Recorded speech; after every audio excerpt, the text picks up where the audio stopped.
তুই এই মেয়েকে ডিভোর্স দিবি, আমি আর কিছুই শুনতে চাই না। বাবার কথাটা শুনে আকাশ অবাক হয়ে গেল। এদিকে তার স্ত্রী অনামিকা কেঁদেই চলেছে। আকাশ একটু চিন্তা করে তার বাবাকে বলল, কি বলছো বাবা, আমি ওকে কেন ডিভোর্স দিতে যাব? আমাদের বিয়ের মাত্র 1 মাস হয়েছে, এর মধ্যে এমন কি হয়ে গেল? আর তাছাড়া তুমি নিজে পছন্দ করে ওকে আমার সাথে বিয়ে দিয়েছো, আমি তোমার পছন্দ মেনে নিয়ে ওকে বিয়ে করেছি, এখন ওর অপরাধটা কি সেটা তো আমাকে বলবে। আশরাফ সাহেব হুঙ্কার দিয়ে বললেন, আমি কিচ্ছু শুনতে চাই না, এরকম বেয়াদব মেয়ে আমি ঘরে রাখবো না। তাছাড়া মেয়েটা অলক্ষী, এই মেয়ে ঘরে থাকলে বাসার কোনো আয় উন্নতি হবে না। তুই যদি ওর সাথেই সংসার করিস তাহলে কিন্তু এই বাড়িতে তোর কোনো জায়গা নেই, বলে দিলাম। এটা আমার বাড়ি, ভুলে যাস না। আমি জানতে পেরেছি ও একটা নষ্ট চরিত্রের মেয়ে, আর এখন কিভাবে কি হয়েছে কি জেনেছি সেটা তোকে কৈফিয়ত দিতে পারবো না। তুই যদি আমার কথা না শুনিস তাহলে আমার সব সম্পত্তি থেকে তুই বাদ পড়বি, সেটা মাথায় রাখিস। বাবাকে পেছন থেকে বারবার ডেকেও দাঁড় করাতে পারলো না। আকাশ কথাটা পরিষ্কার করে জানার জন্য বাবার পেছনে গেল, আর অনামিকা কাঁদতে কাঁদতে বসে গেল। অ্যারেঞ্জ ম্যারেজ হলেও এই 1 মাসে স্বামীকে খুব ভালোবেসে ফেলেছে সে, তাই এখন আকাশকে ছাড়া সে কিছুই বোঝে না। আকাশের সাথে ডিভোর্স হয়ে গেলে সে অন্য কোনো পুরুষের সাথে থাকতে পারবে না, এটা অসম্ভব। এদিকে বাবার পেছনে গিয়েই আকাশ বলল,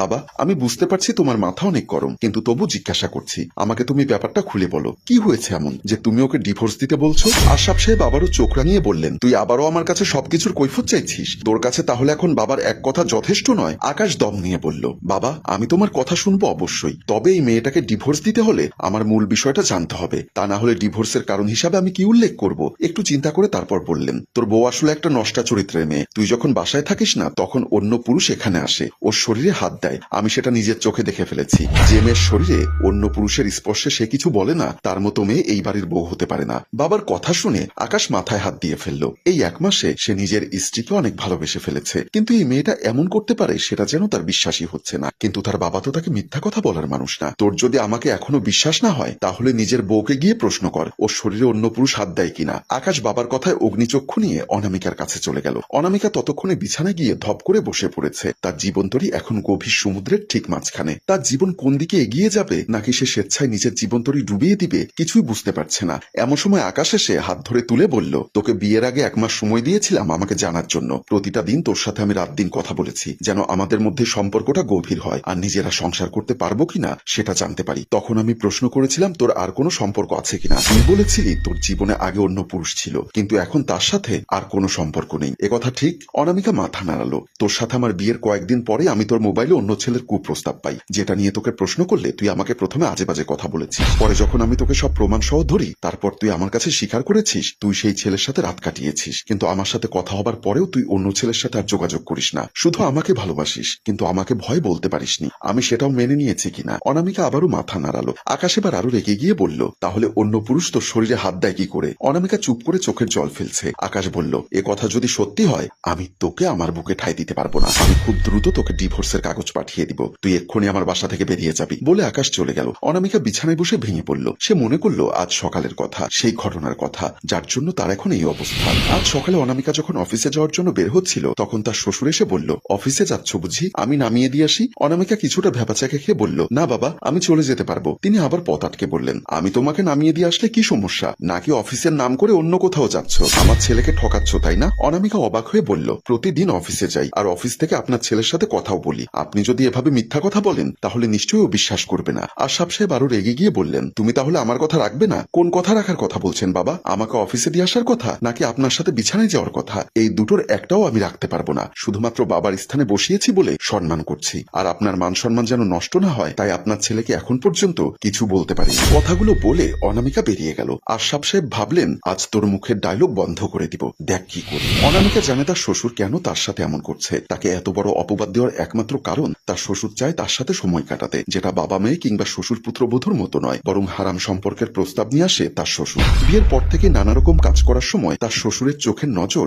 ভালো লাগতো না অনামিকার। ব্যাপারটা সেভাবে পাত্তা না দিলেও একবার আকাশ যখন অফিসের কাজে একদিনের জন্য ঢাকায় গেল, সেদিন রাতে অনামিকা ঘুমোতে যাবে এমন সময় তার সামনে একটা গহনার বক্স নিয়ে হাজির হলো তার শ্বশুর। কি ব্যাপার, আপনি এত রাতে আমার ঘরে কেন আসলেন? বাসায় আইমুনা আছে, ও খারাপ ভাববে। তার শ্বশুর খানিকটা হেসে বলল, এই গহনাগুলো তোমার পছন্দ হয় কিনা দেখো, এগুলো তোমার শাশুড়ির, আমার কাছে ছিল, এগুলো এখন থেকে তোমার। অনামিকা অবাক হয়ে বলল, আমাকে বিয়ের সময় আপনারা যথেষ্ট পরিমাণ স্বর্ণ দিয়েছেন, আর এখন এগুলো কেন দিয়ে দিচ্ছেন? এসব তো আইমুনের বোনের জন্য রাখা হয়েছিল, ওকে না হয় আমি পরে বানিয়ে দিব, কিন্তু ভারী সুন্দর নিখুঁত সোনার গহনা তোমার মতো আসল হীরাকেই মানায়। আর শোনো, আমার ইনকামের টাকা থেকে আমি অনেক টাকা জমিয়ে রেখেছি, সেই ব্যাংকের কার্ডটাও তোমাকে দিয়ে দেব, যা লাগে হাত খরচ করবে। অনামিকা কথাগুলো শুনে বলল, বাবা আপনি এত রাতে এসে আমাকে এসব কথা কেন বলছেন? আমি এত কিছু চাইনি আপনার কাছে। দেখো বৌমা, আমি ব্যবসায়ী মানুষ, লেনদেন বুঝি। কিছু পেতে হলে কিছু দিতে হয়। আমি তোমার কাছে কিছু চাই, কিন্তু আমার কাছে তো আপনাকে দেবার মতো কিছুই নেই। তার শ্বশুর হাসতে থাকে। সেই রাতে তার শ্বশুর তাকে প্রস্তাব দেয় এবং সেই প্রস্তাবে রাজি না হওয়াতে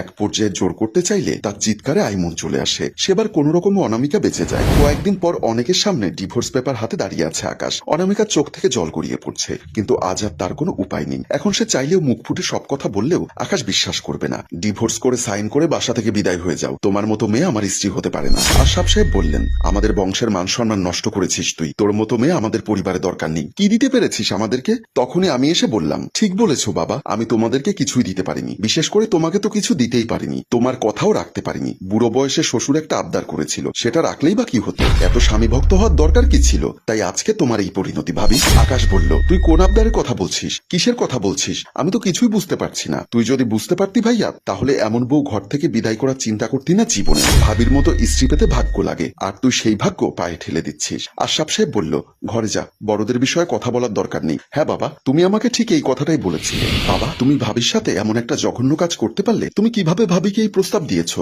আর তাছাড়া তুমি ভাবিকে জোর করতে চেয়েছো? আমার তো বিশ্বাস হচ্ছে না তুমি আমার জন্মদাতা পিতা। আশরাফ সাহেব কিছু বলছেন না। আমি তোমাকে বলছি কথাগুলো বাবা। তুমি কেন আমার কথার উত্তর দিচ্ছ না? ভাবির মতো একটা মেয়েকে নিজের মেয়ের মতো না দেখে তুমি তার শরীরের উপর নজর দিয়েছো। ছি, এসব কথা ভাইয়া জানা দরকার। আমি এক্ষুনি ফোন করছি। চুপ, একদম চুপ। যা দেখেছিস চুপচাপ হজম করে ফেলবি। না হলে কিন্তু কি বাবা? প্রথমত লেখাপড়া বন্ধ করে দিব।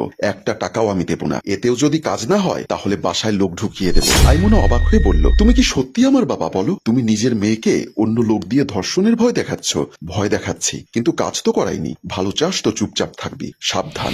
আমার অনেক শখ আমি বিসিএস পরীক্ষা দিব, তাই সেদিন পড়াশোনা বন্ধ হবার ভয়ে তোমার অপকর্মের কথা ভাইয়াকে বলতে পারিনি। কিন্তু আজ চোখের সামনে ভাবিকে নিজের সবকিছু এভাবে হারিয়ে ফেলতে দেখে আর চুপ করে থাকতে পারছি না। আমার যা খুশি তুমি ক্ষতি করতে পারো বাবা, কিন্তু ভাবির চোখের জল আমি দেখতে পারছি না। আর এই মেয়েটাকে দেখো, নিজের ডিভোর্স পেপারে সাইন করে বাড়ি থেকে চলে যাচ্ছে, তবুও স্বামীকে বলছে না তার সাথে আসলে কি হয়েছে। শুধুমাত্র পরিবারের মান সম্মান বাঁচানোর জন্য নিজের জীবন শেষ করে দিতে রাজি হয়ে গেল ভাবি। আকাশ বলল, হয়েছে, আমাকে আর কিচ্ছু বলতে হবে না। বাবা, তুমি এমন একটা কাজ করবে আমি তো কল্পনাও করতে পারছি না। তুমি কি মানুষ? এটা তোমার বাড়ি। আমাকে হুমকি দিয়েছিলে তাই না? আমি আমার স্ত্রী আর বোনকে নিয়ে তোমার বাড়ি ছেড়ে চলে যাচ্ছি। তুমি থাকো তোমার টাকা পয়সা বাড়ি নিয়ে। যেই বাড়িতে মান সম্মানের কোনো দাম নেই, সম্পর্কের কোনো মূল্য নেই, সেখানে আমি আমার স্ত্রী আর বোনকে রাখা নিরাপদ মনে করি না। আকাশ তখনই অনামিকা আর আইমুনাকে নিয়ে বাসা থেকে বের হয়ে যাওয়ার সিদ্ধান্ত নিল।